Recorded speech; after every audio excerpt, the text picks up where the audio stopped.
मामुन आज्ञा आज त्रिरंगा पताका द्वारा स्वाधीनता दिवस विषय रे तुम किछि क्वेश्चन करूछि कहबो। हाँ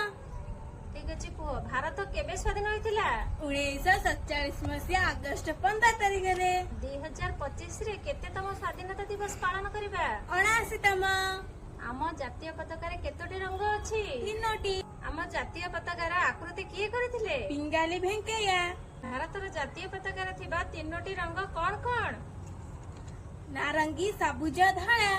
कोमला रंग कोन प्रतिनिधित्व करे बलिदान और साहस सबुज रंग कोन प्रतिनिधित्व करे अभिवृद्धि और उन्नता धड़ा रंग कोन प्रतिनिधित्व करे शांति आम जातीय पताकार थिबा चक्रर नाम कोन अशोक चक्र आम जातीय पताकार लंबा और प्रस्तर अनुपात केते 3:2 एबे आपण समस्त भी गोटे प्रश्न अछि से प्रश्नटी हेउची आम त्रिरंगा पत्र थिबा अशोक चक्र रे केतटी हरा अछि